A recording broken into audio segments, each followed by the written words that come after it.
नमस्कार मैत्रिणींनो, रंजना किचनमध्ये तुमचं अगदी मनापासून स्वागत आहे। आज आपल्याला बनवायचं आहे व्हेज बोंबील।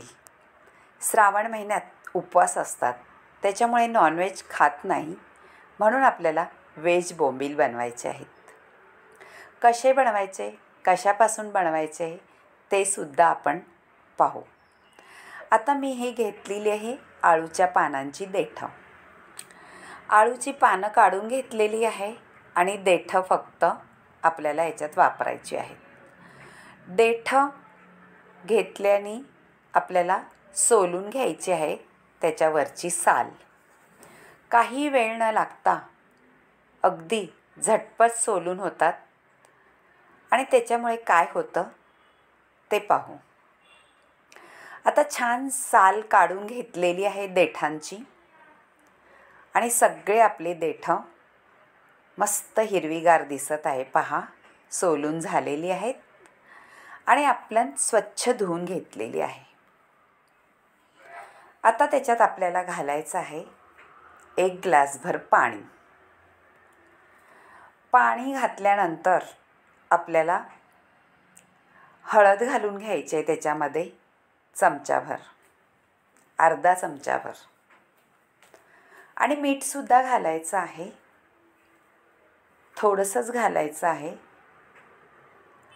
हळद आणि मीठ कशासाठी घातलेली आहे तेही तुम्हाला सांगणार आहे।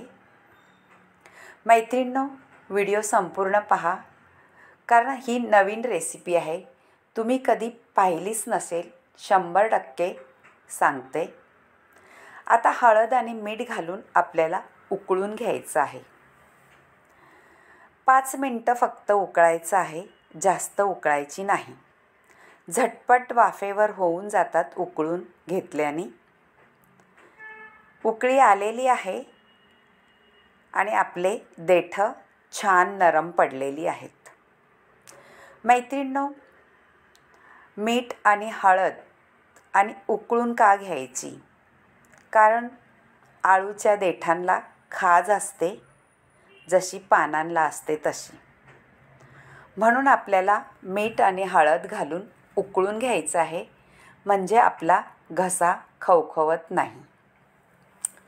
आता उकळून झालेली आहेत, काढून घ्यायची आहेत सगळी आणि थंड करून घ्यायची आहे। मैत्रिणींनो, थंड कशी करायची आहे ते सुद्धा तुम्हाला सांगते। आता सगळी आपण काढून घेतल्यानंतर छान नळाखाली आपल्याला धुवून घ्यायची आहेत, म्हणजे थंडही होतात आणि उरले सुरलेला खाजरीपणा निघून जातो। आणि पिळूनही घ्यायचं आहे, त्याच्यात पाणी उरलेलं असेल ते, जसं आपण बोंबिलामधलं पाणी काढतो त्याचप्रमाणे पिळून घ्यायचं आहे। सेम बोंबलाची प्रोसिजर आहे तशी करून घेतलेली आहे आपण, आणि एका ताटामध्ये सुटसुटीत करून घ्यायची आहे। आता याच्यामध्ये आपल्याला पिळायचं आहे लिंबू। लिंबू याच्यासाठी पिळायचं आहे, लिंबाने चवही छान येते आणि आपल्या घशाला अजिबात खवखवणार नाही, म्हणून थोडंसं लिंबू पिळून घेतलेलं आहे, अर्ध लिंबू। आता लिंबू सगळीकडे लावून घ्यायचं आहे आळूच्या देठांना। आता झालेलं आहे लावून, आपण त्याच्यात मसाले घालायचे आहे। हळद, घरगुती तिखट मसाला आणि थोडासा गरम मसाला। हे सगळं घातल्यानंतर चवीनुसार मीठही घालायचं आहे आणि घालायचं आहे हे 2 चमचे बेसन पीठ आणि 1 चमचा असं तांदळाचं पीठसुद्धा घालून घेतलेलं आहे। आता छान आपल्याला त्याच्यामध्ये घोळवून घ्यायचं आहे व्यवस्थित। थोडंसं मी पाणी घातलेलं आहे, म्हणजे सगळीकडे आपलं पीठ व्यवस्थित आणि मसाले पण व्यवस्थित लागतील. अगदी तोंडाला चव देणारी अशी आळूच्या देठांची बोंबील आपले होणार आहे. कोणाला कळणारसुद्धा नाही हे आळूच्या देठापासून आपण बनवलेले आहे. आता आपण रवा घेतलेला आहे, त्याच्यात थोडंसं मीठ घातलेलं आहे, म्हणजे रव्यालासुद्धा चव येते छान. आता आपली आळूची देठं आहेत ती रव्यामध्ये घोळून घ्यायची आहे, जसं आपण बोंबील घोळवतो तसे. आणि तवा गरम झालेला आहे, तेलसुद्धा घातलेलं आहे त्याच्यामध्ये, आणि आपल्याला सगळी व्यवस्थित घोळवून जसं बोंबील घालतो तसं ठेवून घ्यायचं आहे. आणि कुरकुरीत असं आपल्याला करून घ्यायचे आहेत आळूची देठं.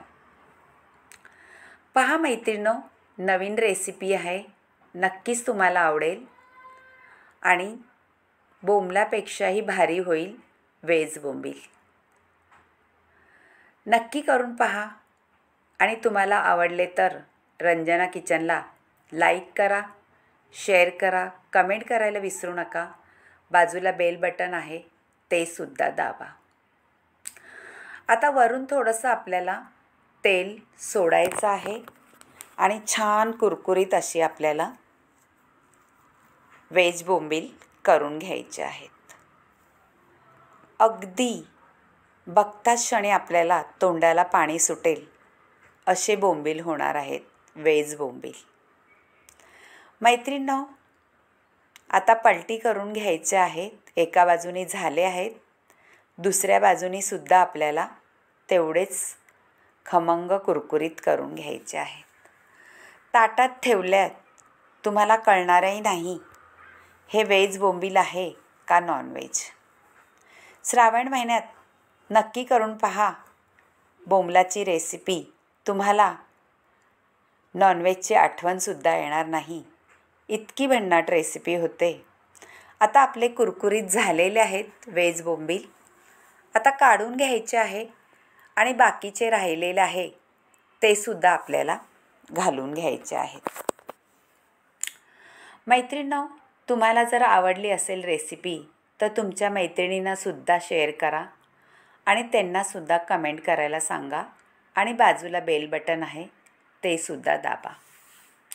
व्हिडिओ इथपर्यंत पाहिला त्याबद्दल धन्यवाद. आणि नक्कीच तुम्ही कमेंटमध्ये मला जरूर कळवा तुम्हाला हे व्हेज बोंबील कसे वाटले. आणि करूनही पहा, ताटात ठेवताच शिल्लक राहणार नाही असे व्हेज बोंबील झालेले आहेत. आणि आपल्याला कधीही आपण करू शकतो अशी बोंबील आहेत. उपवास असला तरीसुद्धा आपण हे करून साईडला ताटामध्ये तोंडी लावायला घेऊ शकतो. आता झालेले आहेत खमंग कुरकुरीत. वाढून घ्यायचं आहे आणि ताव मारायचा आहे. मैत्रिणींनो, नक्कीच आवडले असेल तर एक लाईक करा आणि कमेंट करा. तुमच्या कमेंट आणि लाईकनी आम्हाला अशाच नवनवीन रेसिपी सुचतात आणि तुम्हीही पाहिलं तर बरं वाटतं. याच्यात काही सुचवायचं असलं तरी सुचवू शकता. हे आपलं घरचंच चॅनल आहे, समजून सांगू शकता. बाय मैत्रिणो. आता सांगते मी तुम्हाला स्वास्थ्यम आयुर्वेदिक सेंटरबद्दल. विरार वेस्ट स्टेशनजवळ नक्कीच तुमच्या आजारावर समाधान मिळेल. एकदा तरी भेट द्या.